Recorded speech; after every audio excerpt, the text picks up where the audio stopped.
అసెంబ్లీలో ఫ్లోర్ లీడర్లను నియమించింది BRS. BRS శాసనసభ పక్ష ఉప నేతలుగా హరీష్ రావు, సబిత, తలసానిని నియమించారు గులాబీ బాస్ కేసీఆర్. బీఆర్ఎస్ శాసన మండలి పక్ష ఉప నేతలుగా ఎల్ రమణ, పోచంపల్లి శ్రీనివాసరెడ్డిని నియమించారు.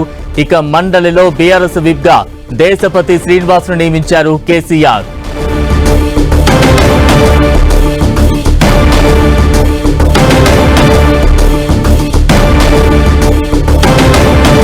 బీఆర్ఎస్ ఫ్లోర్ లీడర్ల నియామకానికి సంబంధించి మరింత అప్డేట్స్ మా ప్రతినిధి కరుణాకర్ అందిస్తారు. కరుణాకర్, బలరాం, దాదాపు 2 ఏళ్లుగా ఖాళీగా ఉన్న అసెంబ్లీలోని ఫ్లోర్ లీడర్ల పదవులను కాసేపటి క్రితం మా బీఆర్ఎస్ అధినేత కేసీఆర్ భర్తీ చేశారు.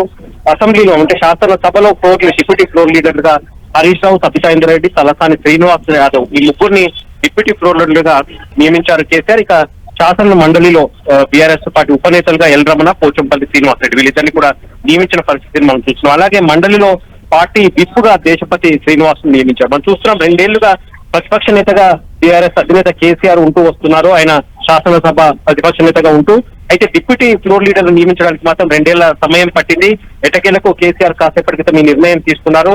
ముఖ్యంగా అసెంబ్లీలో ఇక 2వ తారీఖు నుంచి వాడి వేడి చర్చలు జరగబోతున్నాయి. కేసీఆర్ అందుబాటులో ఉన్నా లేకపోయినా డిప్యూటీ ఫ్లోర్ లీడర్ గా బాధ్యతలు అప్పచెప్తే వాళ్ళ బీఆర్ఎస్ పార్టీ వర్షన్ ను గట్టిగా వినిపిస్తారని చెప్పి కేసీఆర్ భావించినట్టు తెలుస్తోంది. అందులో మాజీ మంత్రి, సీనియర్ నాయకుడైన హరీష్ రావు, సబితా ఇంద్రారెడ్డి, తలసాని శ్రీనివాసరావు ముగ్గురు కూడా మాజీ మంత్రులు. ముగ్గురిని కూడా డిప్యూటీ ఫ్లోర్ లీడర్ గా శాసనసభలో నియమించారు. ఇక శాసన మండలిలో ఎల్ రమణ, మాజీ మంత్రి ఎల్ రమణ, పోచంపల్లి శ్రీనివాస్ రెడ్డి వీళ్ళిద్దరిని కూడా నియమించారు. ఇక మండలిలో పార్టీ విప్ గా దేశపతి శ్రీనివాస్ నియమించారు. ఎందుకంటే మండలిలో ఇప్పటికే ఎల్ఓపీగా మధుసూదనాచారి ఉన్నారు కాబట్టి ఇప్పుడు పార్టీ విప్ గా దేశపతి శ్రీనివాస్ నియమించిన పరిస్థితిని మనం చూస్తున్నాము.